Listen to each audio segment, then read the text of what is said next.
உங்களை சந்திப்பதில் ரொம்ப சந்தோஷம். 2வது முறையாக உங்களை சந்திப்பதுக்கு ஆண்டவர் ஒரு வாய்ப்பை கொடுத்துருக்கிறார். அண்ணன் சொன்ன மாதிரி அறிமுகங்கள் தேவையில்லை. உங்களுக்கு அண்ணனையும் தெரியும், என்னையும் தெரியும், உங்கள் எல்லாருக்கும். நாம் நேரடியாகவே கர்த்தருடைய வார்த்தைக்கு நிறைய கடந்து போக போகிறோம். சரி, கண்களை மூடுவோம். நல்ல தகப்பனே, சர்வ வல்லமையுள்ள எங்கள் ஆண்டவரே, இந்த அருமையான நாளுக்காக உமக்கு நன்றி. உடைய பாதப்படியில் எங்களை சமர்ப்பிக்கிறோம். பலவீனமானவர்களை கொண்டு பலமான காரியங்களை நடப்பிக்கிறதான ஒரு தேவன், சிறு மந்தைகளை கொண்டு பெரிய ஆட்களை ஜெயிக்கிறதான ஒரு தேவன், வெறும் கூழாங்கல்லை கொண்டு பெரிய வீரர்களை கோலியாத்துகளை வீழ்த்துகிறதான ஒரு தேவன், தேவனாகிய கர்த்தர் எங்களை போன்ற சிறியவர்களை கொண்டும் ஆண்டவரே நீர் பெரிய காரியங்களை செய்ய வல்லமையுள்ளவராக இருக்கிறீர். அப்பா, இதுவரைக்கும் செய்து கொண்டு வந்திருக்கிறீர்.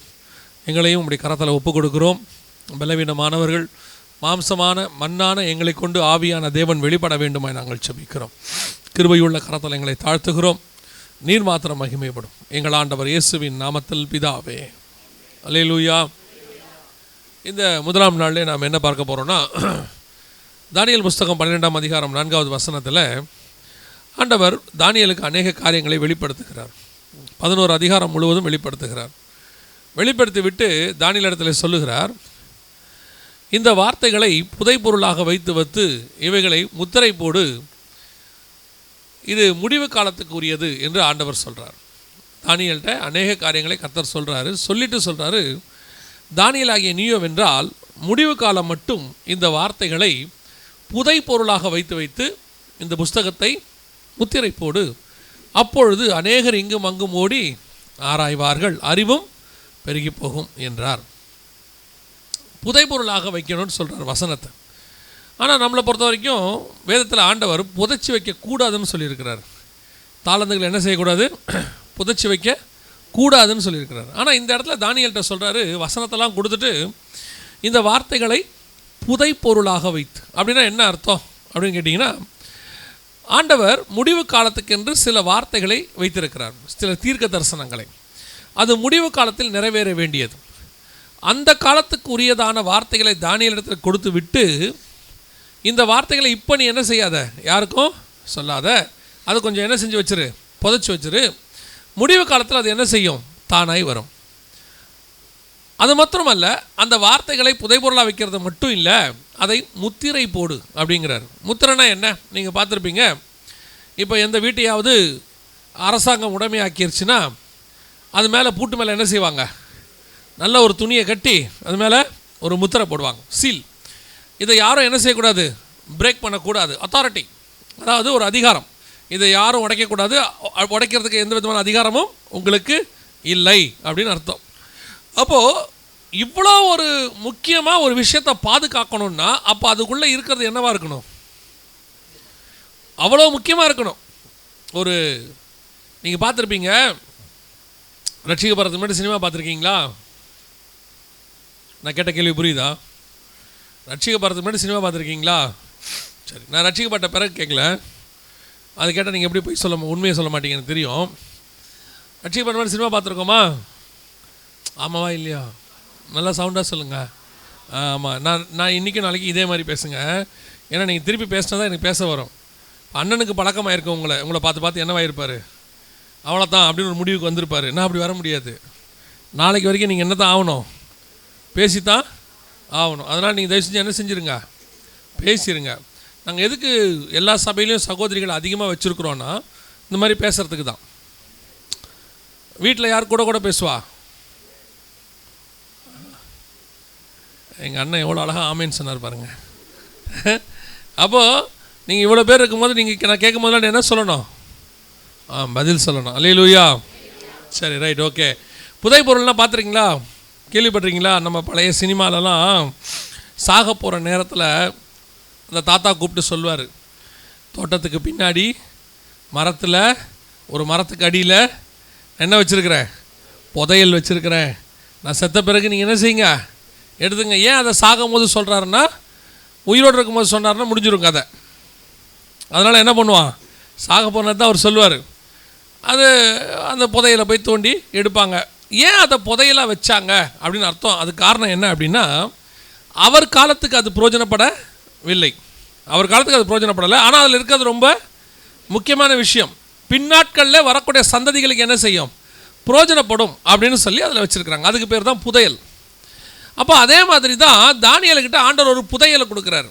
அந்த புதையலுடைய விசேஷம் என்னென்னா, முடிவு காலத்தில் தான் அது என்னவாகும், உபயோகமாகும். அப்போ முடிவு காலத்தில் அதை நீ ஓப்பன் பண்ணிக்கலாம்பா அப்படின்னு சொல்லி அவன்கிட்ட கொடுத்துட்டார். இந்த முடிவு காலங்கிறது எப்போ வந்துச்சு அப்படின்னு கேட்டிங்கன்னு சொன்னால், வாசிங்க வெளிப்படுத்தின விசேஷம் 22ஆம் அதிகாரம் 10வது வசனத்தை வாசிங்க. வெளிப்பாடு 22:10 வாசிங்க.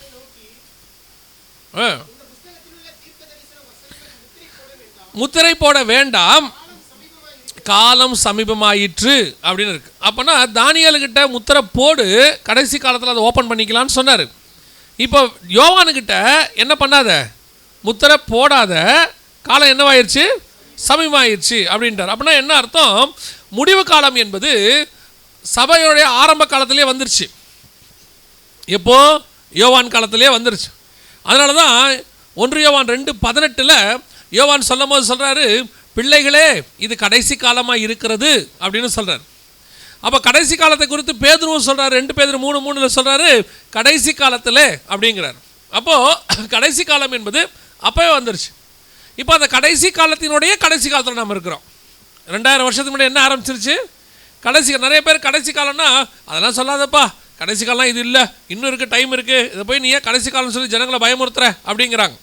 ஆனால் பைபிள் படி அப்போஸ்தலர் நடபடிகள் 2ஆம் அதிகாரத்தில் பரிசுத்த ஆவியானவர் ஊற்றப்பட்ட போது, கடைசி நாட்களிலே மாம்சமான யாவர் மேலும் என் ஆவியை ஊற்றுவேன். எப்போ பரிசுத்த ஆவியானவர் வந்தாரோ அப்போவே நமக்கு என்ன வந்துருச்சு, கடைசி காலம் வந்துருச்சு. அப்பத்திலிருந்து கடைசி காலம் தான் நடக்குது. இப்போ யோசிச்சு பாருங்க, நம்ம கடைசி காலமாகி 2000 வருஷம் ஆச்சு. அப்போ நம்ம எங்கே இருக்கிறோம், கடைசி காலத்தினுடைய கடைசி உச்சத்தில் இருக்கிறோம். எப்போ வேணாலும் முடியும். ஏன்னா அவர் சொன்ன கடைசி காலத்தில் 2000 வருஷம் போயிடுச்சு. அவருடைய பார்வைக்கு 2000 வருஷங்கிறது எத்தனை நாளை போல் இருக்கிறது, 2 நாள் மாதிரி இருக்குது. ஆல்மோஸ்ட் நம்ம முடிவுக்கு வந்துட்டோம். அப்போது இந்த கடைசி காலத்தில் நடக்கிற அடையாளங்கள்னு கொஞ்சம் வச்சுருக்கிறார் ஆண்டவர். முடிவு காலத்துக்குன்னு சில பொக்கிஷங்களை தானியேல்கிட்ட கொடுத்து போச்சு வச்சுருக்கிறார். அது இப்போ யாருக்கிட்ட இருக்குதுன்னா வெளிப்படுத்தின விசேஷத்தில் இருக்குது. ஏன்னா ஆண்டவர் சொல்கிறார், இனிமேட்டு என்ன செய்யாத, முத்திரை போடாத அப்படிங்கிறார்.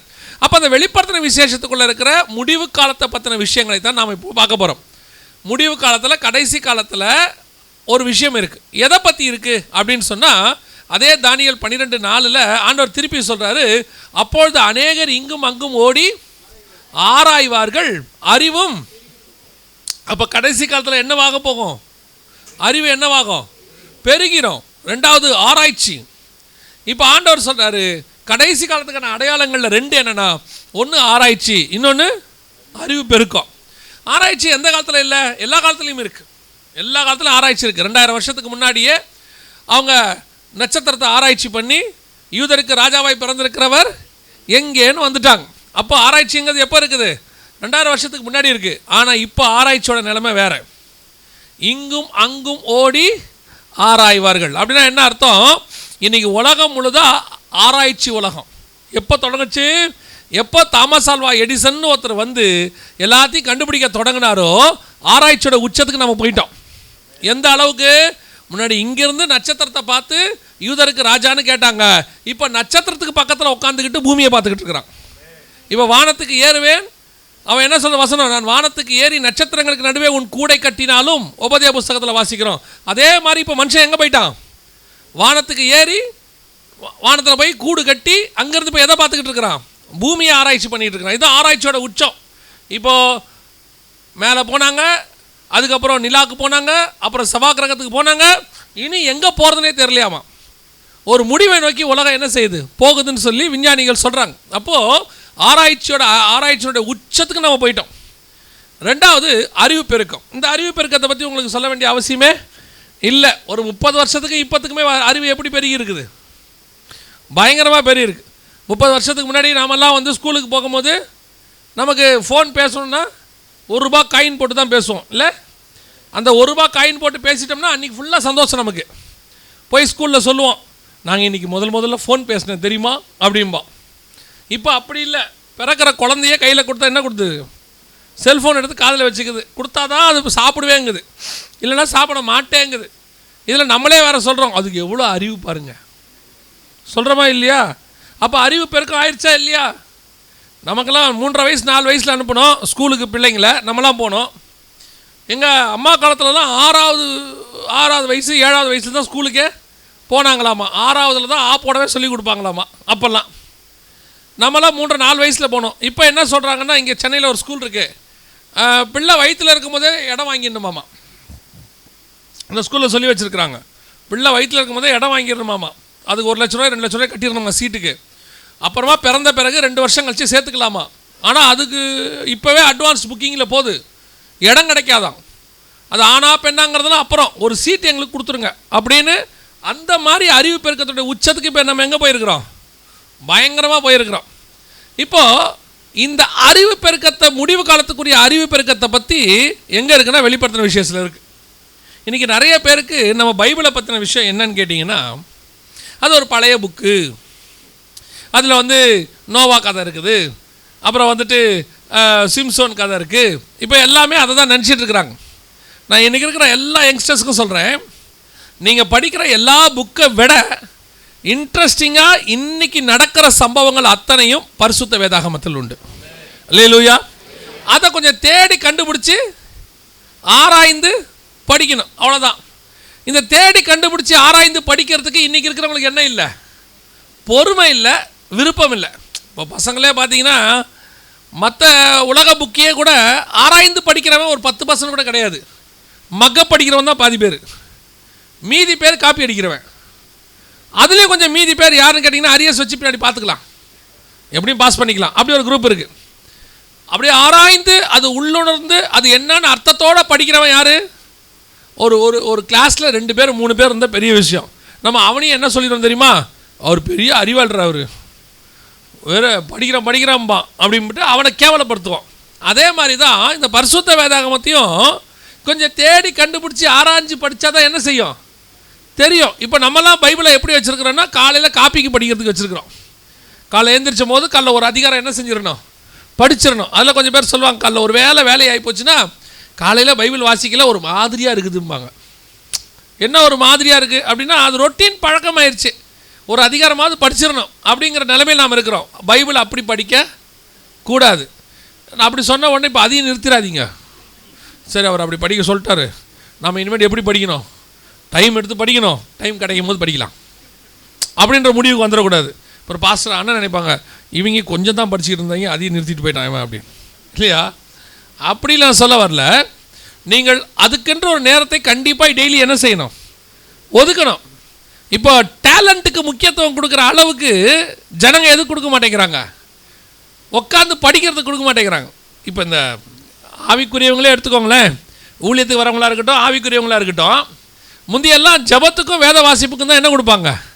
முக்கியத்துவம். ஆவிக்குரிய வாழ்க்கையாக இருந்தால் இப்போது அண்ணெல்லாம் ஊழியத்துக்கு ஆரம்பிக்கும் போது, நாங்கள்லாம் விசுவாசிகளாக இருக்கும்போது எங்கள் சர்ச்செல்லாம் டெய்லி ஒரு கேள்வி கேட்பாங்க. இதில் பார்க்கும்போது, என்னப்பா ஜெபம் பண்ணியா, பைபிள் வாசித்தியா, அப்போல்லாம் போட்டிருப்பாங்க, இன்று வேதம் வாசித்தீர்களா, இன்று ஜெபித்தீர்களா அப்படின்னு தான் கேட்டிருப்பாங்க.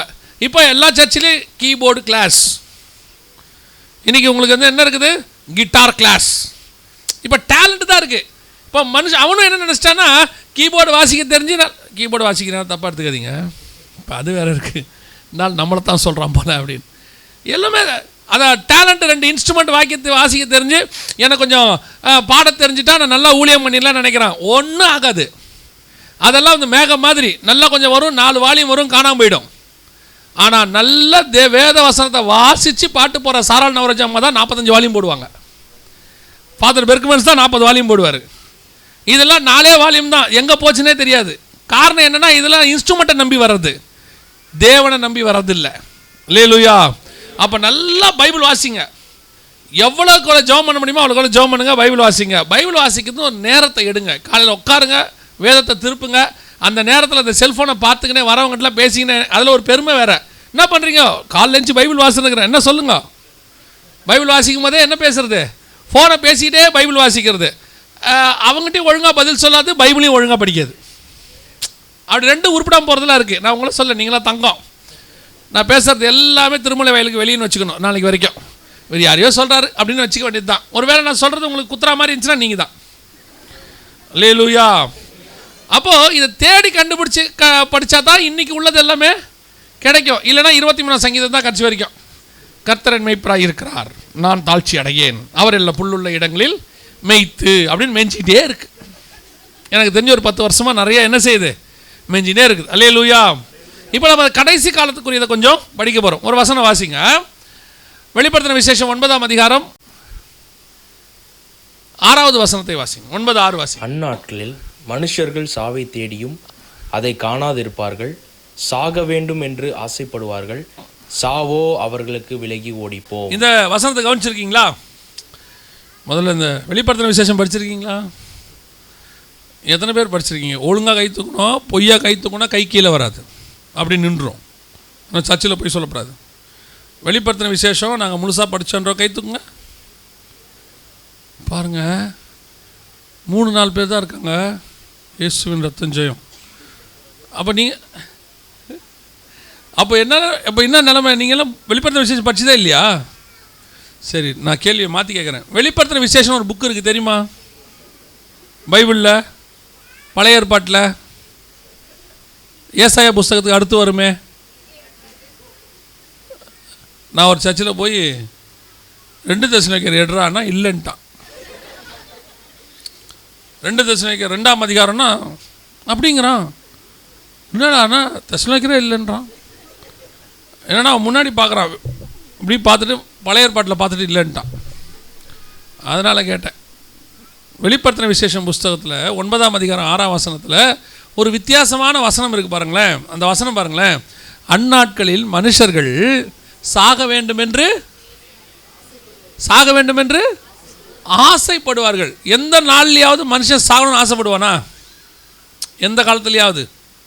ஒரு 80-90 வயசு இருக்கட்டும், அந்த ஆளை கொண்டு போய் திடீர்னு அவருக்கு உடம்பு சரியில்லை, அந்த வயசானவருக்கு 90 வயசு ஆயிடுச்சு, கொண்டு போய் படுக்க வச்சு மூக்கில் வாயிலும் டியூப்பை மாட்டிட்டு ஆக்சிஜன்லாம் வச்சுட்டு காதில் கேட்டு பாருங்கள், போயிட்டு வரீங்களா, ரொம்ப கஷ்டப்படுறீங்களே, நீங்கள் வந்து ரொம்ப நாள் ஆச்சு, போகிறீங்களா அப்படின்னு கேட்டால் என்ன சொல்லுவாங்கன்னு நினைக்கிறீங்க?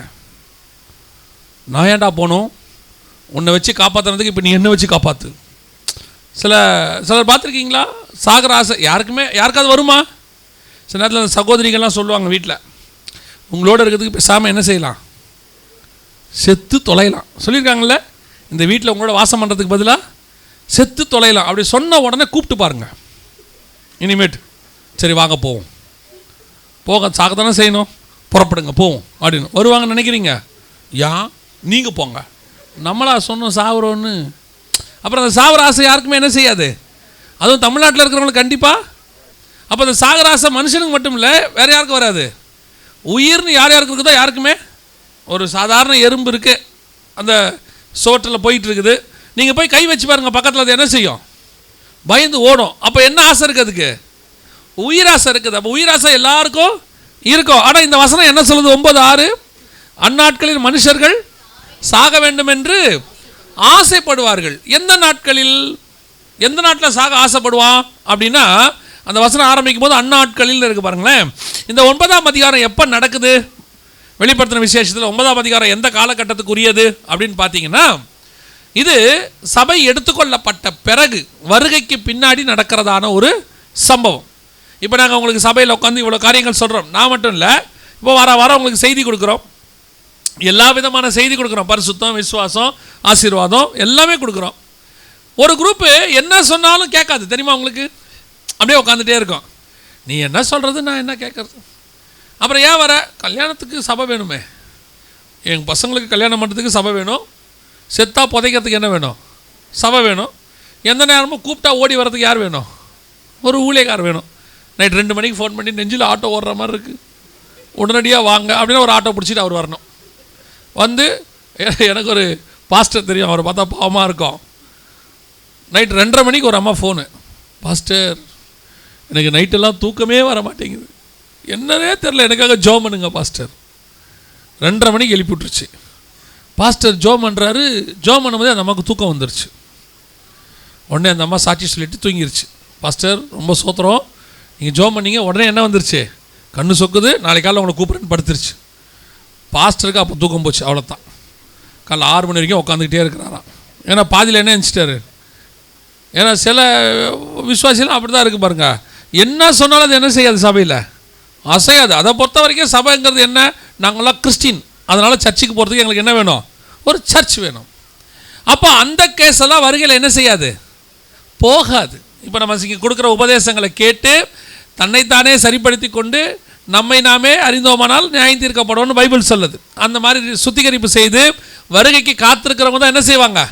போவாங்க. ஒரு கூட்டம் என்ன சொன்னாலும் உட்காந்து இப்போ முடிச்சு நேராக வீட்டுக்குள்ள நுழைஞ்ச உடனே கணவர் கேட்பார், ரிமோட் எங்கே?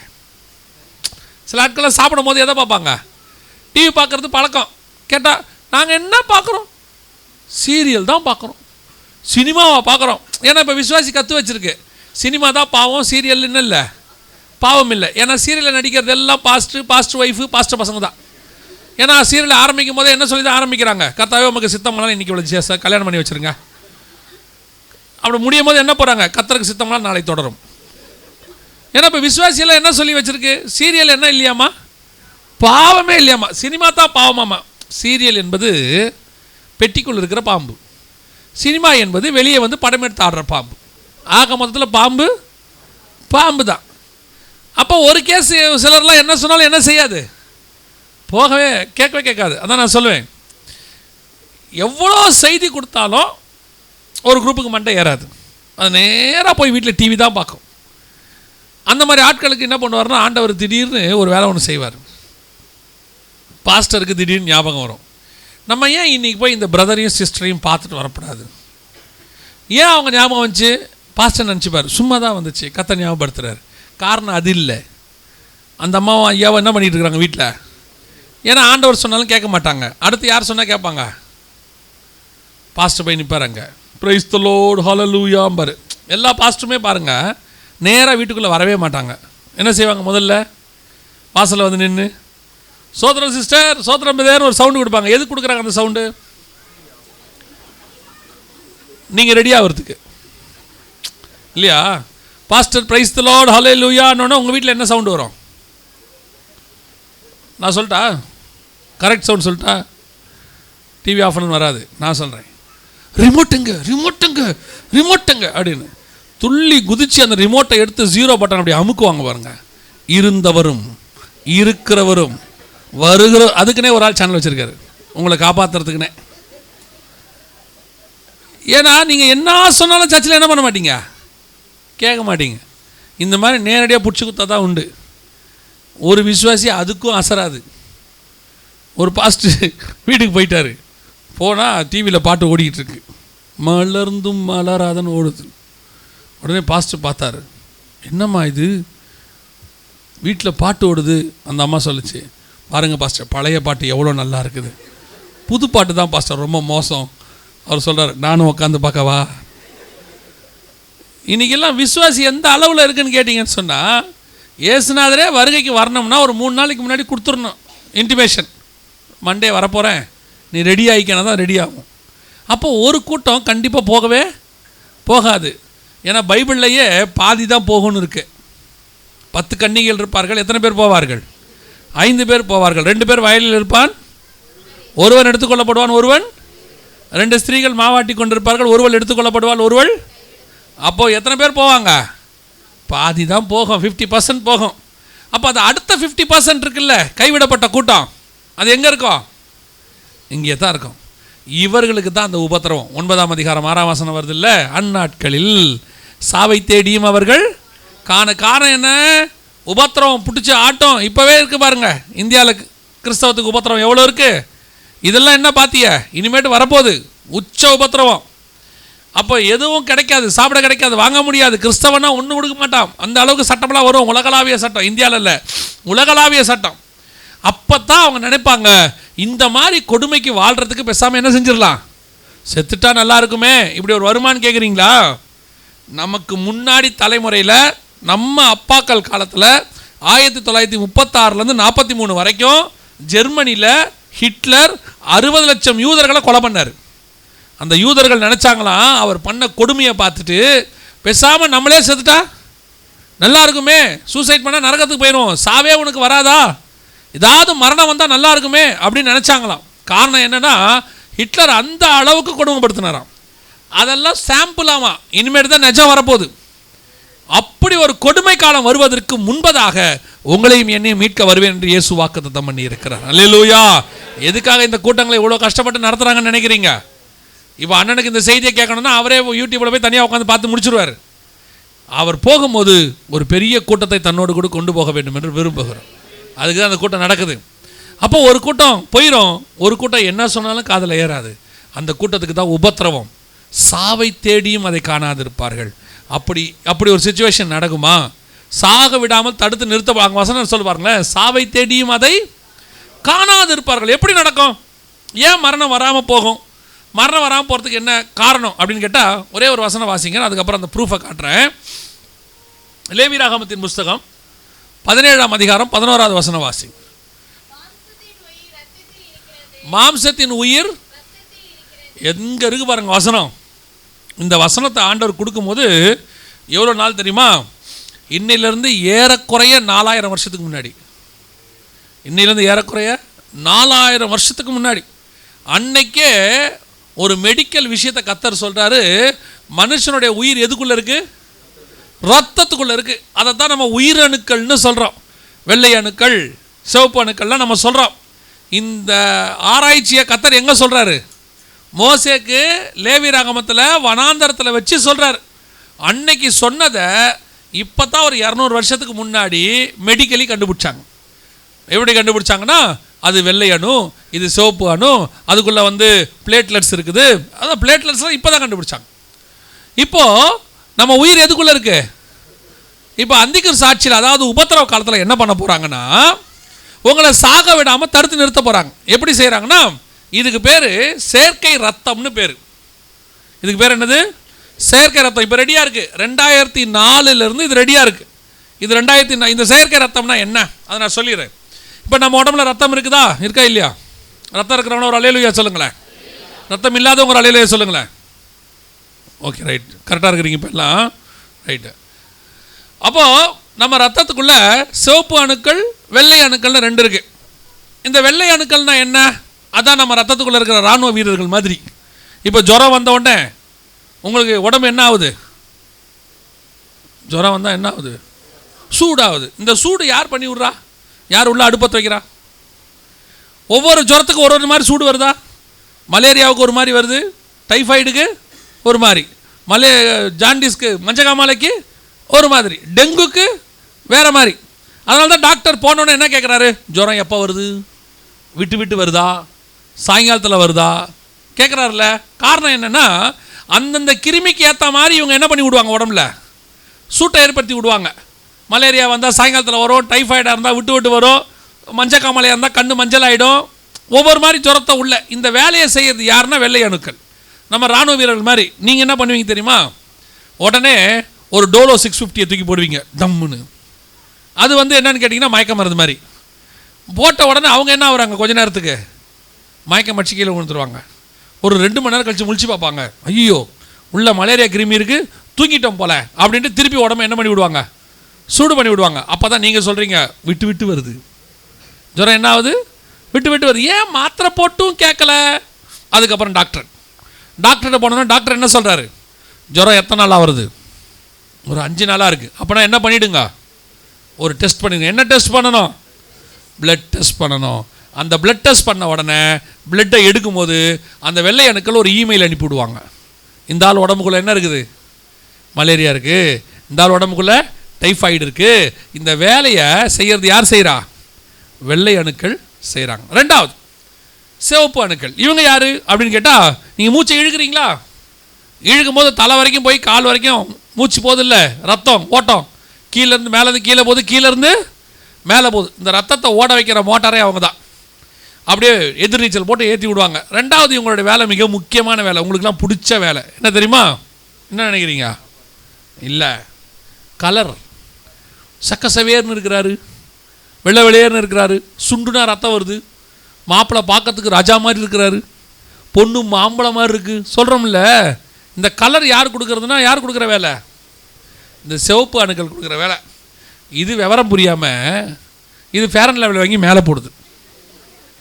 போட்டு அவனும் சொல்கிறான் 8 வாரத்தில் கலர், இல்லை என்றால் பணம் வாபஸ்.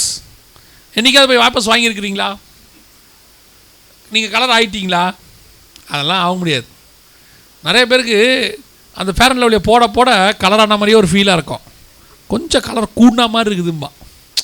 நம்ம பையன் ஜிம்முக்கு போகிறான்ல, முதல் நாள் போயிட்டு வந்து முட்டை குடிப்பான். பார்த்துருக்கீங்களா? முட்டையை குடிச்சிட்டு இப்படி பார்ப்பான், என்ன குடித்த முட்டை இங்கே வந்து நிற்கிதா. அவனுக்கு இந்த ஒரு நாள் போயிட்டு வந்து அவனுக்கு ஒரு என்ன ஃபீலிங், அவனுக்கு நம்ம எப்படி ஆகிட்டோம், நல்ல குண்டா ஸ்ட்ரக்சர் பாடி வந்துருச்சு. அது ஒன்றும் ஆகலை, அப்படியே தான் இருக்குது. அதே மாதிரி தான் அது ஃபேர் அண்ட் லவ்லியும் அப்படியே எல்லாம் போட்டுக்கிட்டு எல்லாம் அடிச்சுக்கிட்டுச்சு. காலைல பார்த்தோன்னே எப்படி தெரியுது அதுக்கு, பரவாயில்ல நம்மளும் கொஞ்சம் கலராக தான் இருக்கிறோம் போலன்னு. 11 மணிக்கு வெயிலில் போயிட்டு வந்த உடனே ஆஸ் யூஷுவல் பப்பரப்பான ஆயிரும். அது ஏன்னா நான் வசனத்தில் சொல்கிறேன், எத்தியோப்பியன் தன் தோலை மாற்ற கூடுமோ, சிவிங்கி தன் புள்ளியை மாற்ற கூடுமோ, கலர் மாறவே மாறாது. சிலர் மாறுறாங்களே, மாறாது. அப்படி ஒருத்தர் கருப்பாக இருக்கிறவர் வெள்ளையாக மாறலாங்கிறது சாத்தியம்னா உலகத்தில் ஆப்பிரிக்காக்காரன் ஒருத்தன் இருக்கவே மாட்டான் இல்லையா? இன்னும் எல்லா ஆப்பிரிக்காரனும் என்ன பண்ணியிருப்பான், மொத்த பெயிண்ட்டை அடிச்சு அப்படி ஒரு இனமே இல்லாமல் போயிருக்காது. அதெல்லாம் ஒன்றும் மாறாது. நம்ம கத்தரை என்ன கொடுத்தாரோ அதுக்கு சோத்திரம் பண்ணிட்டு போயிட்டே இருக்க வேண்டியது தான். அப்புறம் அப்படி பார்த்து சொல்கிறது, கொஞ்சம் கலராக இருந்தால் நல்லாயிருக்கும் போல தெரியுது, அவ்வளோதான் ஆண்டவர் முடிவு பண்ணிட்டார். அதுக்கப்புறம் நம்ம என்ன பண்ணுறது, என்ன கொடுத்தாரோ அதை வச்சுட்டு சோத்திரம் பண்ணிட்டு என்ன செய்யுங்க, போயிட்டே இருங்க. அதை போய் நீங்கள் சரி பண்ணணும்னு ரொம்ப ட்ரை பண்ணாதீங்க, இருக்கிறத பாதுகாத்துக்குங்க. சிலர்லாம் அந்த முடி சுருட்டையாக இருக்கும், நேராக்க ட்ரை பண்ணுவான், நேராக இருக்கும் சுருட்டையாக்க ட்ரை பண்ணுவான்.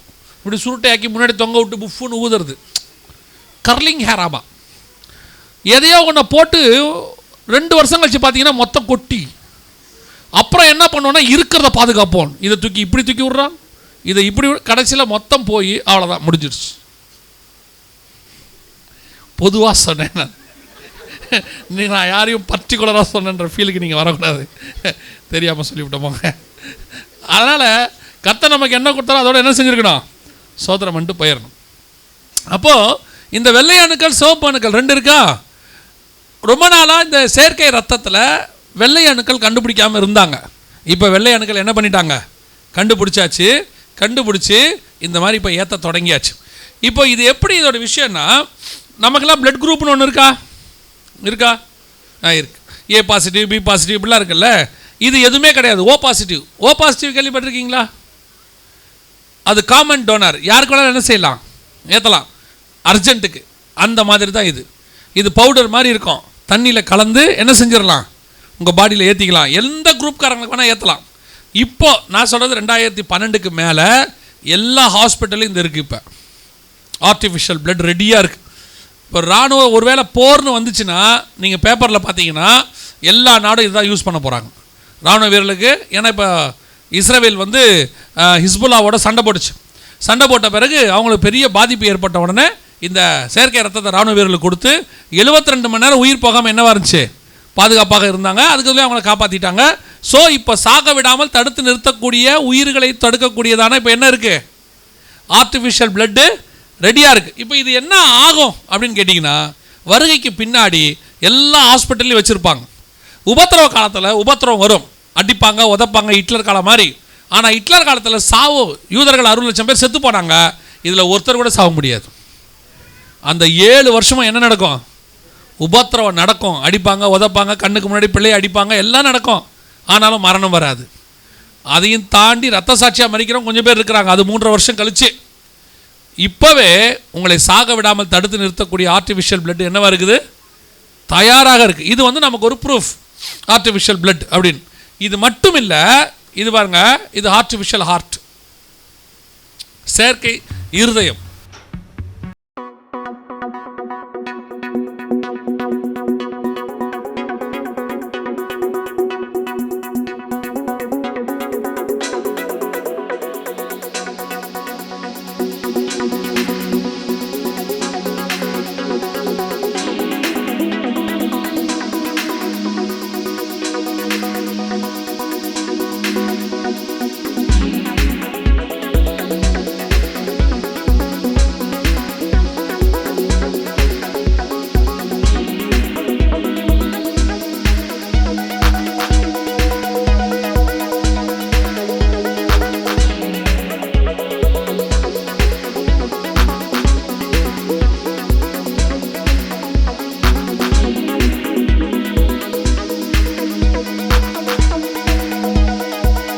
ஹார்ட் அட்டாக் வருதுன்னு சொல்கிறீங்கல்ல, இப்போ ஹார்ட் அட்டாக்குங்கிறதே குறைஞ்சிக்கிட்டே வருது. ஏன்னு சொன்னால் எல்லாருக்கும் இந்த ஸ்ட்ரென்த்துன்னு ஒன்று வைக்கிறாங்க, பைபாஸ் சர்ஜரி. இப்போ எல்லாம் இப்போ ஹார்ட்டுங்கிறது இப்போ எப்படி ஆயிடுச்சு, நார்மல் ஆயிடுச்சு. அந்த ஆப்ரேஷன்லாம் தான் சொன்னாங்க, அந்த ஸ்ட்ரென்த் வைக்கிறது ஒரு காலத்தில் ரொம்ப இதுவாக சொல்லுவாங்க, ஐயோ ஸ்ட்ரென்த் வைக்கிறாங்கன்னு. இப்போ அப்படிலாம் இல்லை, ஒரு நாளைக்கு 8 கேஸ் 10 கேஸ் பார்க்குறாங்களாமா. அது நம்ம போயிட்டு இந்த வண்டிக்கு ஸ்பேர் பார்ட்ஸ் மாற்றுற மாதிரி மாற்றின்னு வந்துடுறாங்க. 3 நாள் படுக்க வைக்கிறது, செக் பண்ணி முடிக்கிறாங்க, மறுநாள் உள்ளே வைக்கிறாங்க, அதுக்கு அடுத்த நாள் வீட்டுக்கு போயிருங்கன்றாங்க. அவ்வளோதான், 3 நாள் 4 நாள். ஆர்டிஃபிஷியல் ஹார்ட்டும் ரெடியாக இருக்குது, இப்போ சாக விடாமல் தடுக்கிறது. இது கடைசியாக இது என்னென்னு கேட்டிங்கன்னா ஆர்டிஃபிஷியல் பிரெயின். இதான் இருக்கிறதுலே செயற்கை மூளை. மூளை சாவு கேள்விப்பட்டிருக்கீங்களா? சிலருக்கெல்லாம் உயிர் இருக்கும், ஆனால் என்னவாயிருக்கும், மூளை செத்து போயிருக்கும். இந்த மூளை என்ன செய்யாது, வேலை செய்யாது. அதுக்கு பேர் பிரெயின் டெட், மூளை சாவு. ஆனால் அவருக்கு உயிர் இருந்துனே இருக்கும். இப்போ இவரை என்ன பண்ணலாம், அந்த மாதிரி ஆட்களுக்கு இது செயற்கை மூளை. இந்த கருப்பு கலரில் இருக்குது பார்த்தீங்களா, அதெல்லாமே வந்து நம்ம மெமரி கார்டு மாதிரி, ஃபோனில் இருக்கிற மெமரி கார்டு மாதிரி. அந்த ஒயர் மாதிரி இருக்குது பாருங்கள், மஞ்சள் கலர்லலாம் இருக்குது பாருங்கள், அதெல்லாம் வந்து ஒயர் மாதிரி. இப்போ இருக்குது ஆர்டிஃபிஷியல் பிரெயின் ரெடியாக இருக்குது. இப்போ ஆர்டிஃபிஷியல் பிரெயின், அதாவது செயற்கை மூளையும் நம்ம மூளையும் ஒரு 3 செகண்டு தான் என்னவா இருக்குது டிஃபரன்ஸ். இப்போ நம்ம மூளைக்கு 2 முக்கியமான வேலை. ஒன்று ஞாபக சக்தி, எல்லாத்தையும் என்ன பண்ணுவோம் அது ஞாபகம் வச்சுக்கோ. 2வது கட்டளை கொடுக்கறது. நம்ம மொத்த உறுப்புக்கு எது தான் கட்டளை கொடுக்குது, மூளை தான் கொடுக்குது. இப்போது இந்த மூளைக்கும் நம்ம மூளைக்கும் என்ன வித்தியாசம்னா, இது ஒரு 3 செகண்டு லேட்டாக கொடுக்கும், 3 செகண்டு. நீங்கள் நினைப்பீங்க 3 செகண்டு தானே, இது ஒரு பெரிய விஷயமா அப்படின்னு கேட்டிங்கன்னா, நான் ஒரு சம்பவம் சொல்கிறேன் கேளுங்க.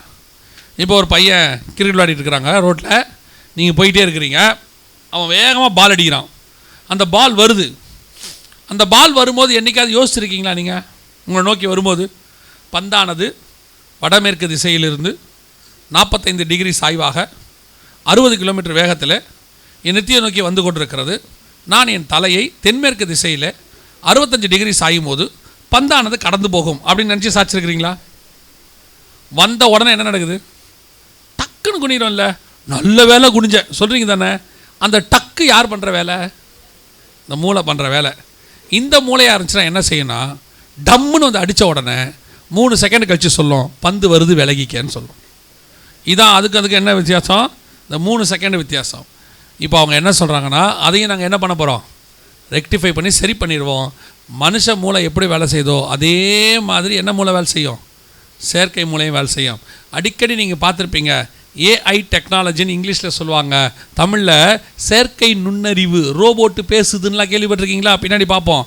அந்த செயற்கை நுண்ணறிவுங்கிறது தான் இந்த மூளை. இப்போ ரெடியாக இருக்கு. அப்போ இனி மூளை சாவு வராது, ஹார்ட் அட்டாக்கை தடுத்து நிறுத்திடுவாங்க. அதை விட தாண்டி சாக விடாமல் இருக்கிற ரத்தத்தையும் என்ன செஞ்சுட்டாங்க, கண்டுபிடிச்சிட்டாங்க. வருகை வரைக்கும் தான் அந்த நார்மல் லைஃபு. வருகைக்கு அப்புறம் டோட்டல் குரூப்பும் ஒரு மனித கண்ட்ரோலுக்கு போக போகுது. அவங்க நினச்சா தான் அவங்களுக்கு என்னவே வரும், சாவே வரும். அந்த 7 வருஷம் கர்த்தர் மரணத்தையும் யார் கையில் கொடுக்க போகிறாரு, அவர்கள் கையில், மனுஷன் கையில் ஒப்படைக்க போகிறாரு. ஆண்டவர் சொன்ன கடைசி கால அறிவியல் கண்டுபிடிப்பிலேயே ரொம்ப பிரதானமானது இது, மனுஷனை சாக விடாமல் தடுத்து நிறுத்தக்கூடியது. இப்போ ரெடியாக இருக்குது. ஆண்டவர் சொன்னபடி துல்லியமாக நம் கண்களுக்கு முன்பாக தீர்க்க தரிசனம் எப்படி இருக்குது, நிறைவேறி கொண்டிருக்கு. இன்னொரு வசனத்தை வாசிங்க, வெளிப்படுத்தின விசேஷம் 13ஆம் அதிகாரம் 15வது வசனத்தை வாசி. 13-15 வாசி. மேலும் அம்மிருகத்தின் சொரூபம் பேசத்தக்கதாகவும் மிருகத்தின் சொரூபத்தை வணங்காத யாவரையும் கொலை செய்யத்தக்கதாகவும் மிருகத்தின் சொரூபத்திற்கு ஆவியை கொடுக்கும்படி அதற்கு சத்துவம் கொடுக்கப்பட்டது. சரி, இந்த வசனத்தையும் பார்த்தீங்களா? இந்த வசனத்துலேயும் ஒரு வித்தியாசமான காரியம் இருக்குது. என்ன இருக்குது அப்படின்னா, மேலும் மிருகத்தின் சொரூபம் பேசத்தக்கதாகவும். சொரூபம்னா என்ன? சொரூபம்னா சிலை, நாம தான் ரூபம், அது சமஸ்கிருதம். நாம தான் ரூபம், நம்மளை மாதிரியே செஞ்சால் அதுக்கு பேர் என்னது, சொரூபம், சிலைன்னு அர்த்தம். இப்போ இந்த வசனம் என்ன சொல்லுது, மேலும் மேலும் அம்மிருகத்தின் சிலை பேசத்தக்கதாகவும். சிலை பேசுமா? சிலை பேசுமா பேசாதா? இது வரைக்கும் சிலை பேசி பார்த்துருக்கீங்களா? எந்த சிலையாவது பேசியிருக்கா? ஒரு சிலையும் பேசாது. மனுஷ சிலையும் பேசாது, மிருக சிலையும் பேசாது, எந்த சிலையும் என்ன செய்யாது, அரசியல் தலைவர்கள் சிலையும் பேசாது, எதுவும் பேசாது, எல்லாம் அது பாட்டு நிற்கும். ஏன் அப்படி நிற்கிதுன்னா, நம்ம ஆண்டவர் 2000 வருஷத்துக்கு முன்னாடி சொல்லி வச்சிருக்கிறாரு, அது கண் இருந்தும் காணாது, வாயிருந்தும் பேசாது. அது பேசாதுன்னு கர்த்தர் சொல்லிட்டாருன்னா அது என்ன செய்யாது, பேசாது, அவ்வளோதான். நீங்கள் நிறைய சில சேட்டைகள் பண்ணதை பார்த்துருப்பீங்க, அழுவுறதை பார்த்துருப்பீங்க, ரத்த கண்ணீர் வெடிக்கிறத பார்த்துருப்பீங்க, தண்ணி குடிக்கிறத பார்த்துருக்கீங்களா, கேள்விப்பட்டிருக்கீங்களா? அது மாதிரி இல்லை. நான் எப்பவும் சொல்லுவேன், இந்த மரியாள் சிலை இருக்குல்ல, அந்த அம்மாவை கேவலப்படுத்துறதுக்குனே சில வேலை இவங்களாம் செய்வாங்க. என்ன செய்வாங்கன்னா, மரியாள் சிலை கண்ணீர் விட்டு அழுவுதும்பாங்க, சில இடத்துல மரியாள் சிலை ரத்த கண்ணீர் வெடிக்குதும்பாங்க. நான் என்ன சொல்கிறேன், அழுகிற மரியாள் வாய் திறந்து சொல்லாமல் சொல்லக்கூடாதா? ஏன் அழுகுறோன்னு இல்லை, அழுகிற மரியாள் என்ன செஞ்சிடலாம், ஏன்பா காலுக்கு கீழே கேண்டில் வச்சுருக்கிறீங்க, சூடாக இருக்குது, கொஞ்சம் எடுத்து ஓரமாக அந்த பக்கம் வைங்க, எதையாவது. ஏன் அழுகுறோன்னு சொல்லணுமா இல்லையா? அந்த காலத்துலேருந்து இந்த காலம் வரைக்கும் எந்த மரியாளும், நான் அந்த மரியாள் மட்டும் சொல்ல, அது எந்த மேரியும் இல்லை, அது ஏன் அழுவுதுன்னு சொல்லவே சொல்லாது. அதை கண்டுபிடிக்கிறது இந்த யோசேப்பு படுற அவஸ்தை இருக்குது பாருங்கள்.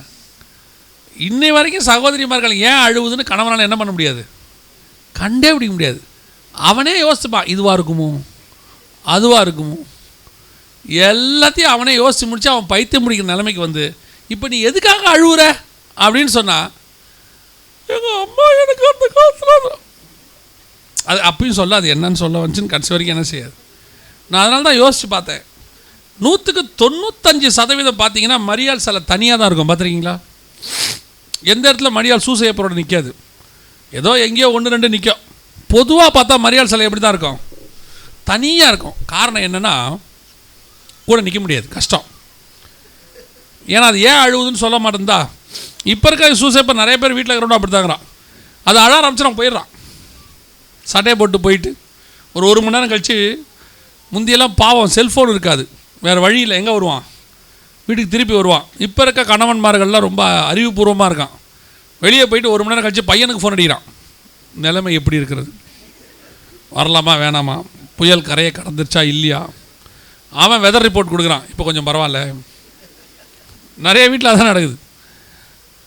அப்போ அந்த சிலை என்ன செய்யாது, பேசாது. ஏன்னா ஆண்டவர் சொல்லிட்டாரு அது பேசாதுன்னா பேசாது. ஆனால் வெளிப்படுத்தல் 13:15 என்ன சொல்லுது, மேலும் மிருகத்தின் சொரூபம் பேசத்தக்கதாகவும். அப்போ கர்த்தர் சொன்னால் சிலை என்ன செய்யும், பேசும், அவ்வளோதான். இப்போ நம்ம பேசுகிற சிலையை பார்க்க போகிறோம். அதுக்கு முன்னாடி அந்த வசனத்தில் இன்னும் 2 காரியம் இருக்குது. பேசத்தக்கதாகவும், தன்னை வணங்காத யாவரையும். அப்போ வணங்காத யாவரையும் அது என்ன பண்ண போகுது, அப்போ 2வது கொலையும் பண்ண போகுது. 3வது வணங்குறாங்களா இல்லையான்னு அது என்ன பண்ண போகுது, பார்க்கவும் போகுது. அப்போ ஒரு சிலை பார்க்கவும் போது, பேசவும் போது, தன்னை வணங்காத உங்களை என்ன பண்ண போகுது, கொலையும் பண்ண போகுது. 3 காரியம் செய்ய போகுது.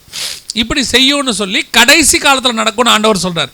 இப்போ இல்லை, எப்போ நடக்கும், கடைசி நாட்களிலே இப்படிப்பட்ட காரியங்கள் நடக்கும் அப்படின்னு ஆண்டவர் சொல்கிறார். இப்போ நம்ம அந்த சிலையை பார்க்க போகிறோம், கவனிங்க. இதில் ஒன்று சிலை, ஒன்று நிஜம். எது சிலை எது நிஜம்னு சந்தேகம் வந்துருச்சுன்னா உங்களுக்கு, அந்த சிவப்பு கலரில் இருக்குது பார்த்தீங்களா, அதுதான் சிலை. இந்த வெள்ளை கலரில் இருக்குது பாருங்கள், அது நிஜம். இதுக்கு பேர் ரோபோட்டுன்னு பேர், த மோஸ்ட் இன்டராக்டிவ் ரோபோட் அப்படிம்பாங்க. அப்படின்னா என்ன அப்படின்னு கேட்டால், உலகத்திலேயே நீங்கள் கேட்குற எல்லா கேள்விக்கும் பதில் சொல்லக்கூடிய ரோபோட். இன்டராக்டிவ் அப்படின்னா கூட கூட பேசும்னு அர்த்தம். எந்த கேள்வி கேட்டாலும் என்ன செய்யும், பதில் சொல்லும். நான் அதான் நினச்சேன், இந்த ரோபோட் செஞ்சவனை பார்த்து பிரமிச்சிட்டேன். ஏன்னா இந்த கூட கூட பேசுகிற ரோபோட்டை லேடியாக செஞ்சுருக்கிறான் பாருங்க, அவன் எவ்வளோ திறமைசாலி பாருங்க. அதுவே ஆண் ரோபோட்டாக இருந்தால் 10 நிமிஷம் மேலே பேசாது, அது பேசி பார்க்கும். அதுக்கு மேலே எதுக்கடா வம்புன்னு அந்த ரோபோட் என்ன செஞ்சிடும், அமைதியாகவே பார்த்துனே இருக்கும், அவ்வளோதான். அவனுக்கு தெரியுது எந்த ரோபோட்டை வச்சா அது கூட கூட பேசும், எந்த ரோபோட்டை வச்சா அது கூட கூட பேசாதுன்றது அவனுக்கு தெரியுது. இதுக்கு பேர் ஜியான்னு பேர். இந்த ரோபோட்டுக்கு பேர் என்னது, ஜியா அப்படின்னு பேர். இது நீங்கள் கேட்குற எல்லா கேள்விக்கும் பதில் சொல்லும். இது பார்க்கும், இது பேசும். இங்கே பாருங்கள், இதுக்கு பேர் அசிமோன்னு பேர். இப்போது வெளிப்படுத்தல் 13:15 நம் கண்களுக்கு முன்பாக 100% தீர்க்க தரிசனம் நிறைவேறிவிட்டது. சிலை பார்க்கிறது. நம்மளை பொறுத்த வரைக்கும் சிலைனா என்ன? கல்லில் இருக்கும், மண்ணில் இருக்கும், ஐம்பொன்னில் இருக்கும், வெள்ளி, தங்கம், இப்படி தான் பார்த்துருக்குறோம்ல. இது முழுக்க முழுக்க சிலிக்கான் சிலை, ஆர்டிஃபிஷியல் இன்டெலிஜென்ஸோடு இருக்குது. அதாவது அது என்னென்னு பின்னாடி உங்களுக்கு சொல்கிறேன். இது பாருங்கள், சிலை இப்போ பார்க்குது. எனக்கு இந்த ரோபோட்டில் ரொம்ப ஆச்சரியம் என்னென்னா, அது கண் இமைக்கிறத பாருங்கள், மனுஷன் மாதிரியே தான் இமைக்கும். பொம்மை மாதிரி. எனக்கு அந்த பார்பி பொம்மையெல்லாம் பார்த்தீங்கன்னா அப்படி கண்ணை மூடி மூடி திறக்கும். இது அதெல்லாம் செய்யாது. ஒரு நார்மலாக நம்ம எப்படி அரை கண்ணு மூடி திறப்போமோ அதே மாதிரி தான் சொல்லணும். அதை வந்து எக்ஸ்ட்ராவாக இதை நீங்கள் வந்துட்டு நம்ம ரோபோட்டுன்னு சொன்னதான் தெரியுமே ஒழிய, மற்றபடி இது ரோபோட்டுன்னு யாருக்குமே தெரியாது. ஆனால் இது இப்போ செய்யலை, 9 வருஷத்துக்கு முன்னாடி செஞ்சுட்டாங்க. இப்போ அதை விட அட்வான்ஸ்டு டெக்னாலஜியெல்லாம் வந்திருக்கு. இங்கே பாருங்க, இப்போ அது எங்கே வேலை செய்யுது? ஸ்கூலில் வேலை செய்யுது, ஹோட்டலில் வேலை செய்யுது, எல்லாம். இது சென்னையில் இருக்குது, நம்ம OMR ரோட்டில் ரோபோட் ரெஸ்டாரண்ட்டுன்னு பேர். இது உள்ள பரிமாறுறதுலேருந்து பில்லு போடுற வரைக்கும் எல்லாமே ரோபோட்டு தான். காசு வாங்கிறது, பரிமாறுறது. இப்போ வருவாங்க பாருங்கள், ஒவ்வொரு ரோபோட்டும் சைனாலேருந்து வந்திருக்கு. இதை ஆப்ரேட் பண்ணுறதுக்கு இந்த ஓனர் சைனா போய் படிச்சுட்டு வந்திருக்கிறார். இப்போ இந்த ரோபோட் பாருங்கள், அது வருது பாருங்கள், எல்லாத்தையும் எடுத்துகிட்டு வரும். அதுவே எடுத்துகிட்டு வரும், பரிமாறும், பில்லு போடும், வேறு ஏதாவது வேணுமான்னு கேட்கும், எல்லாம் செய்யும். பயங்கர அட்வான்ஸ்டு. இதே மாதிரி ரோபோட் இப்போது கோயம்புத்தூர்லேயே கொண்டாட்டாங்க.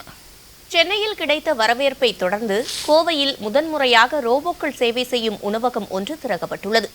விருந்தோம்பலில் ரோபோக்களின் சேவை எப்படி இருக்கிறது பார்க்கலாம்.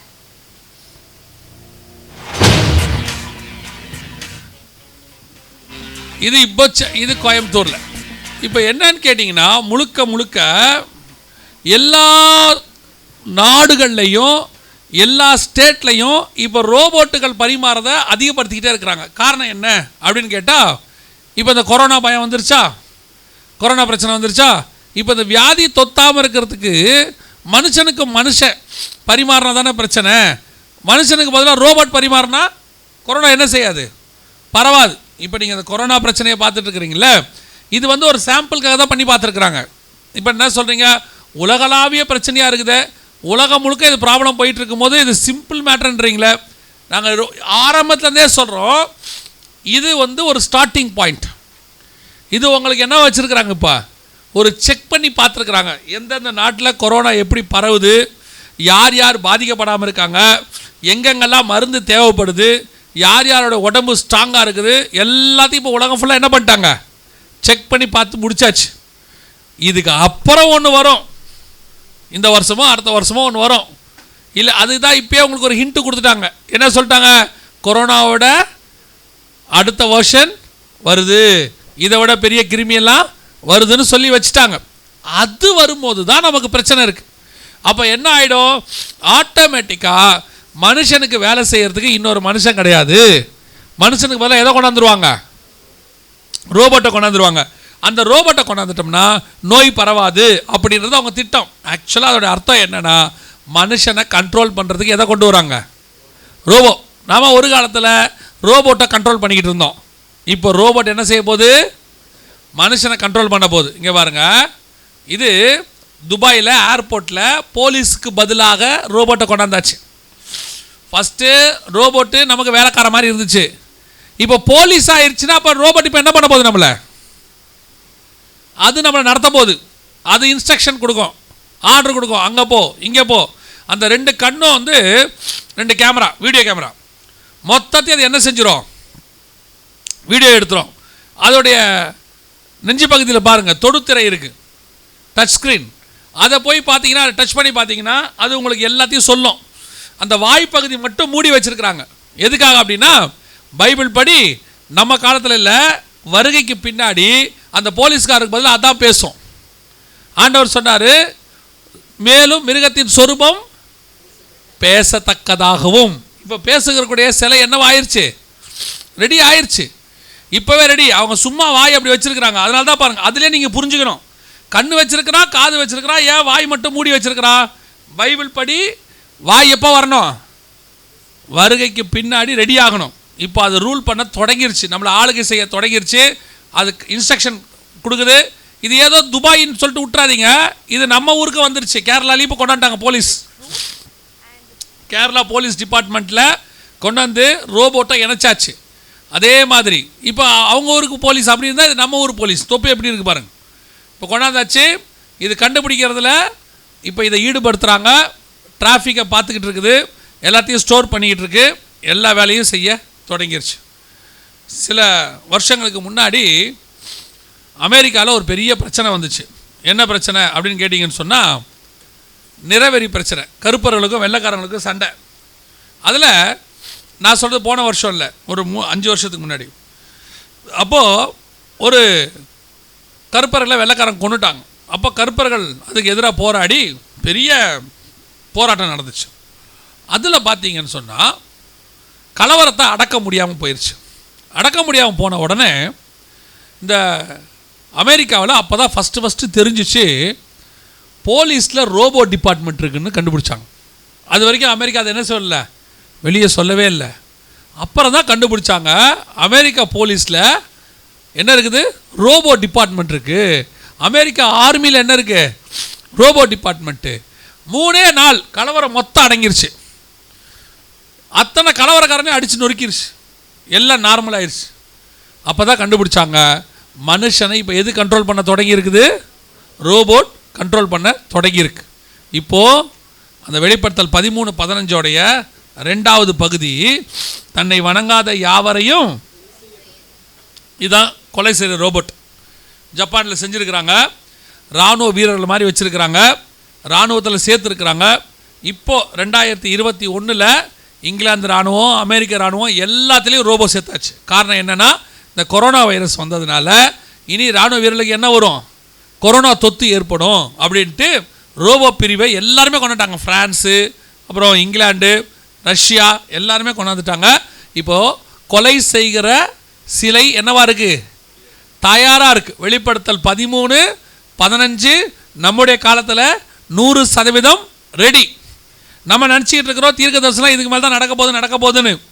இனி காலம் கண்டிப்பாக செல்லாது. எப்போ வேணாலும் கர்த்தருடைய வருகை இருக்கும். வருகை வந்தால் இந்த உலகத்தை ஒரு சர்வாதிகாரி ஆட்சி செய்கிறதுக்கு தேவையான எல்லாமே இப்போவே ரெடியாக இருக்குது. சமீபத்தில் ஜெர்மனியில் ஃபோக்ஸ்வேகன், நீங்கள் கேட்டிருப்பீங்களா, ஃபோக்ஸ்வேகன் காரு, அது வந்து ஜெர்மனி கார். அந்த காரோடைய பிளான்ட் செய்கிற இடத்துல கூட வேலை பார்த்துட்டு இருக்கிறதான வேலைக்காரனை கூட வேலை பார்க்குற ரோபோ என்ன பண்ணுச்சு, செவுத்தோடு வச்சு நசுக்கி சாவடிச்சிருச்சு. இதான் உலகத்திலே ஃபஸ்ட்டு எஃப்ஐஆர், ரோபோ மனுஷனை கொன்னது இதான் ஃபஸ்ட்டு. அதிலே போட்டிருப்பாங்க, இந்த ஃபஸ்ட்டு கேஸ், கொலை கேஸு ரோபோ மனுஷனை கொன்னது இதுதான். வெளிப்படுத்தல் 13:15 நிறைவேறி விட்டது. மிஷின் மனுஷனை என்ன செஞ்சிருச்சு, கொலை பண்ணுருச்சு. சொரூபம் கர்த்தர் சொன்னபடி பார்க்க ஆரம்பித்து விட்டது, பேச ஆரம்பித்து விட்டது. அடுத்து என்ன பண்ணுது, கொலை செய்ய ஆரம்பித்து விட்டது. அந்த வசனம் திருப்பி வாசிங்க பார்ப்போம். வெளிப்பாடு 13:15. அம்மிருகத்தின் சொரூபம் பேசத்தக்கதாகவும் மிருகத்தின் சொரூபத்தை வணங்காத யாவரையும் கொலை செய்யத்தக்கதாகவும் மிருகத்தின் சொரூபத்திற்கு ஆவியை கொடுக்கும்படி அதற்கு சத்துவம் கொடுக்கப்பட்டது.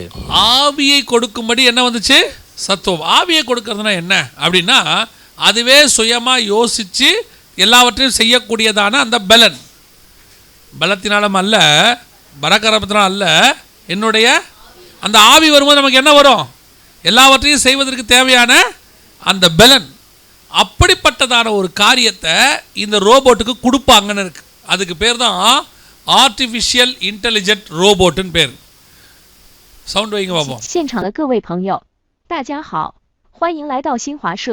我是由新华社和搜狗公司联合培育的全球首个 AI 合成女主播。我的名字叫辛小萌，我的声音和外形脱胎于新华社新媒体中心新闻主播驱萌。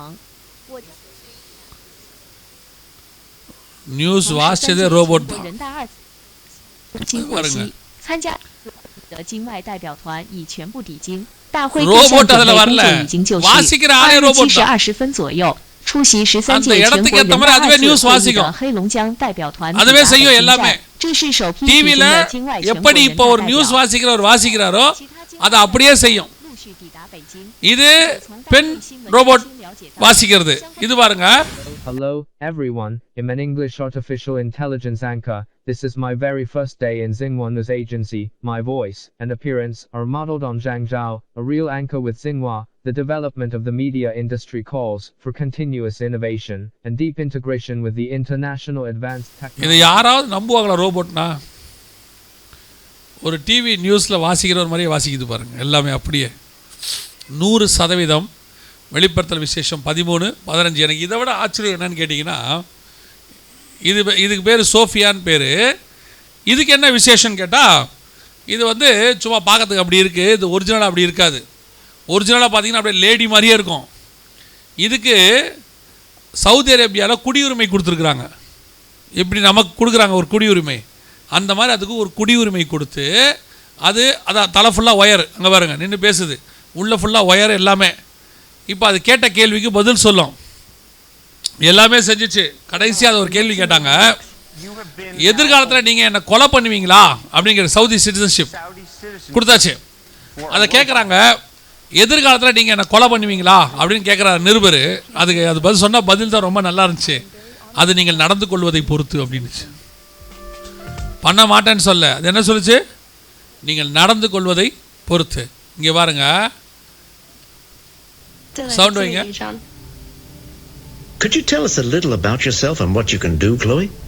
Of course. I'm the first personal assistant built by CyberLife. இது robot. I take care of most everyday tasks like cooking, முழுக்க housework, or managing your appointments. இது வந்துட்டு பெண் கிடையாது, பெண் ரோபோட். கேட்குற கேள்வி அது யோசித்து பதில் சொல்லுது. எவ்வளோ நேரத்தில்? செகண்டில் பதில் சொல்லும். எதில் உட்காந்து கேட்குற ஒரு மனுஷன் கேட்குற கேள்விக்கு அது என்ன செய்யுது, பதில் சொல்லுது. அதுதான் ஆவியை கொடுக்கும்படி அதற்கு என்ன கொடுக்கப்பட்டது, சத்துவம் கொடுக்கப்பட்டது. ஆண்டவர் சொன்னபடி துல்லியமாக வெளிப்படுத்தின விசேஷம் 13:15 நிறைவேறி விட்டது. இனி காலம் கண்டிப்பாக செல்லாது. நம்ம நினச்சிட்ருக்கிறோம் இன்னும் தீர்க்க தரிசனம் நடக்கும், அதெல்லாம் அங்கே வரும் இங்கே வரும் நினச்சிக்கிட்டே இருக்கிறோம். ஆனால் வேதத்தினுடைய தீர்க்க தரிசனத்தின்படி கடைசி காலங்கள் நம் கண்களுக்கு முன்பாக நிறைவேற தொடங்கிருச்சு. இப்போ சிலை என்ன செய்ய ஆரம்பிச்சிருச்சு, பார்க்க ஆரம்பித்து விட்டது, பேச ஆரம்பித்து விட்டது, கொலை செய்ய ஆரம்பித்து விட்டது, சிந்திக்க ஆரம்பிக்க விட்டுச்சு. அதை தான் ஆர்டிஃபிஷியல் இன்டெலிஜென்ஸ் அப்படின்னு சொல்லுவாங்க. சிந்திக்க ஆரம்பிச்சிருச்சு. கவனிங்க, இதான் லாஸ்ட். கவனிங்க, இதுக்கு பேர் பயோனிக் மேன். அப்படின்னா என்ன அப்படின்னா, ரோபோட் நம்ம பார்த்தோம்ல, எல்லாமே மிஷின் தானே. இது எல்லாமே நம்ம ஏற்கனவே பார்த்தோமே, செயற்கை மூளை, செயற்கை ரத்தம், அதே மாதிரி உடைய ஆள். செயற்கை மூளை இருக்குது, செயற்கை ரத்தம் இருக்குது, செயற்கை நரம்பு இருக்குது, எல்லாமே என்னவா இருக்குது, செயற்கை. இப்போது ஒரு ஆள் எப்படி ஒரு தோலோடு நம்ம இருக்கிறோமோ, நமக்கு தோல் வந்து வேர்க்குது, நமக்கு வந்து முடி முளைக்குது, ஷேவ் பண்ணுறாங்க, எல்லாமே உண்டு இவருக்கு. இப்போ ஒருத்தர் வராரு பாருங்க, அவரை மாதிரியே செஞ்சுருக்கிறாங்க. ஏன் அவரை மாதிரி செஞ்சுருக்கிறாங்கன்னா, அவர் கையை பாருங்க, அவர் கையை பார்த்தீங்கன்னா ஒரு கை தான் நார்மல் கை. இப்போ மைக் பிடிச்சிருக்க கை நார்மல் கை, இந்த கையை பாருங்கள், கீழ் கையை பாருங்கள், அது நார்மல் கை கிடையாது. இது செயற்கை கை, ரோபோட் கிடையாது, இரும்பு கை கிடையாது, இல்லை ஹாஸ்பிட்டலுக்கு போன வைக்கிற கட்டை கை கிடையாது. இது செயற்கை கை. உள்ள நரம்பு ஓடும், நரம்புக்கு பதிலாக என்ன வச்சுருப்பாங்க, ஒயர், ஆர்டிஃபிஷியல் நரம்பு, ஆர்டிஃபிஷியல் பிளட்டு எல்லாம் ஓடும். தொட்டால் தெரியும், உணர்ச்சி இருக்கும், எல்லாமே இருக்கும். அந்த ஆராய்ச்சிக்கு முதல்ல இவர் தான் தன்னை விட்டு கொடுத்தாரு. தான் உடம்போட மிஷின் கலக்கிறதுக்கு என்ன செஞ்சார், விட்டு கொடுத்தாரு. அதனால இவருக்கு ஞாபகார்த்தமாக அவரை மாதிரியே செஞ்சுருக்கிறாங்க. இதான் பார்த்தீங்கன்னா, இது பஜாருக்கு போய் பர்ச்சேஸ் பண்ணி கடைக்கெல்லாம் போயிட்டு வந்துருச்சு தானவே, தனியாக, யாருக்குமே தெரியாது. இது மிஷினே யாருக்குமே தெரியாது. கடைக்கு போய் பேசி எல்லா பொருளையும் வாங்கிட்டு சக்ஸஸ்ஃபுல்லாக வந்துருச்சு. அதுக்கப்புறம் தான் இந்த எக்ஸிபிஷன் கூட்டிகிட்டு வந்தாங்க. அப்போ தான் எல்லாருக்கும் தெரியும், பார்க்குறதுக்கு அப்படியே இருக்கும். நல்லா கவனிச்சு பாருங்கள், இந்த இடத்துல அந்த ஷேவ் பண்ண மாதிரிலாம் கரெக்டாக இருக்கும் பாருங்கள், லிப்ஸு கிப்ஸு, அந்த தோல் எல்லாமே பர்ஃபெக்ட். வேதம் சொன்ன வெளிப்படுத்தல் 13:15 நிறைவேறி விட்டது. இப்போ என்ன நடக்க போகுது அதை மாத்திரம் நான் சொல்லிட்டு முடிக்கிறேன். கவனிங்க, ஒரு சர்வாதிகாரியினுடைய சிலை எல்லா இடத்துலையும் வைக்கப்படும். இப்போ எப்படி நீங்கள் ரஷ்யா போனீங்கன்னா எல்லா இடத்துலையும் லெனின் சிலை இருக்கும், ஸ்ரீலங்கா போனீங்கன்னா எல்லா இடத்துலையும் புத்தர் சிலை இருக்கும், ஒவ்வொரு ஊர்லேயும் சிலை இருக்கும், நம்ம ஊர்லேயும் தலைவர்கள் சிலை இருக்கும். அதுக்கப்புறம் எந்த சிலையும் இருக்காது, ஒரே சிலை, ஒரு சர்வாதிகாரியின் சிலை. அந்த காலத்தில் ரோமர்கள் சிலையை வச்சுருப்பாங்க, ராஜாவோட சிலையை. எல்லாரும் சிலையை பார்த்து என்ன செய்யணும், மரியாதை செலுத்தணும், வணங்கணும். அதே மாதிரி வந்துடும். ஆனால் இந்த ஒரு சிலைக்கு என்ன வித்தியாசம், இது பார்க்கும், பேசும், வணங்காதவங்கள ஸ்பாட்லேயே என்ன பண்ணிடும், கொலை பண்ணும். அப்படி சாவ அடிக்கிறவங்கள சாக விடாமல் தடுத்தும் நிறுத்துவாங்க, சித்திரவதையும் பண்ணுவாங்க. எல்லாம் நடக்கும். கர்த்தர் சொன்னபடி கடைசி காலத்துக்கான எல்லாமே இப்போ எப்படி இருக்குது? ஆயத்தமாக ரெடியாக இருக்கு.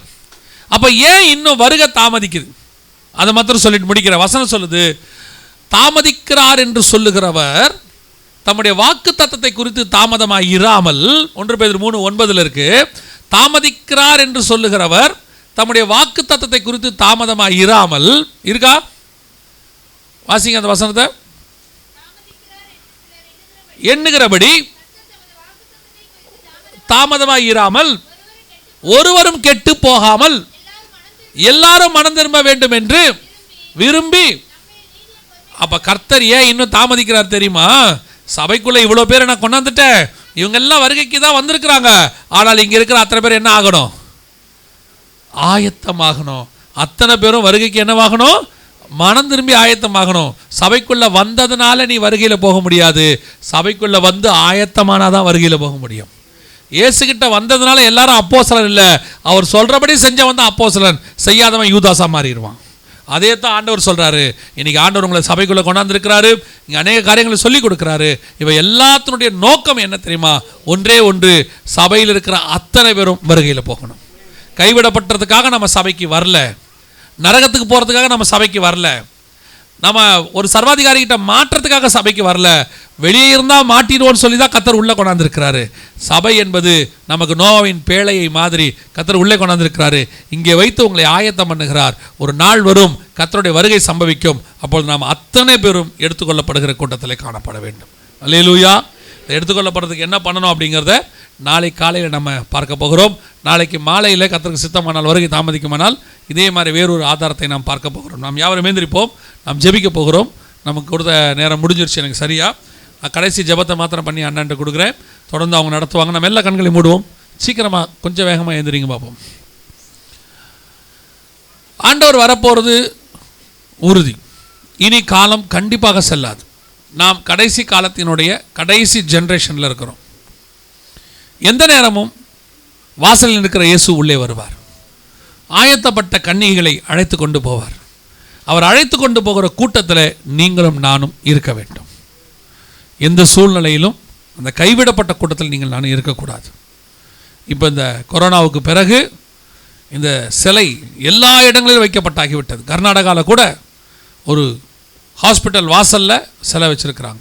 அது செக் பண்ணுது, எல்லாரையும் செக் பண்ணி பார்த்துட்டு தான் உள்ளே அனுப்புது, இல்லைன்னா உள்ளே அனுப்ப மாட்டேங்குது. இனி காலம் கண்டிப்பாக செல்லாது. எந்த நேரமும் கர்த்தருடைய வருகை சம்பவிக்கும். நம்ம எல்லா கண்களை மூடி ஆண்டவரை நோக்கி பார்க்க போகிறோம். இந்த வருகையில் நீங்கள் நான் போவோமா? எல்லாரும் தேவ சமூகத்தில் ஆராய்ந்து பார்க்கிறதான ஒரு நேரம் இது. வேறு எதுவுமே இப்போ நீங்கள் செய்ய வேணாம். ஜஸ்ட் கண்களை மூடி உங்களை ஆராய்ந்து மட்டும் பாருங்கள். எது தடையாக இருக்குது? கண்களின் இச்சையா, ஜீவனத்தின் பெருமையா, மாம்சத்தின் இச்சையா, உலகத்தின் காரியங்களா, எது தடையாக இருக்குன்னு பாருங்கள். இன்றைக்கி அதை ஒப்பு கொடுங்க ஆண்டவர் சமூகத்தில். ஒப்பு கொடுக்க விரும்புகிறவங்களாம் அவங்க கரங்களை ஆண்டவருக்கு நேராக உயர்த்தி, ஆண்டவரே நான் அந்த வருகையில் போகணாப்பா, கைவிடப்பட்ட கூட்டத்தில் நானோ என் குடும்பமோ இருக்கக்கூடாது ஆண்டவரே, எந்த எல்லா தடைகளும் நிர்மூலமாகட்டும். ஒப்பு கொடுப்போமா? சர்வ வல்லமையுள்ள எங்கள் ஆண்டவரே, ஜெபித்து கொண்டிருக்கிற ஒவ்வொருத்தருக்காக நான் ஜெபிக்கிறேன் ஆண்டவரே. நீர் வரும்போது உடைய வருகையில் நாங்கள் காணப்பட கர்த்தர் கிருபைதான் பாராட்டுவீராக. உடைய மகிமையுள்ள கரத்தில் ஒப்பு கொடுக்கிறோம். எங்களை தடுக்கிற எல்லா காரியங்களையும் உதறி தள்ளிவிட்டு ஓட, உலகம் எனக்கு பாத்திரம் அல்ல என்று நாங்கள் சொல்ல அறிக்கை பண்ண கர்த்தர் எங்களுக்கு கிருபை பாராட்டும். எங்கள் ஆண்டவர் இயேசுவின் நாமத்தில் பிதாவே.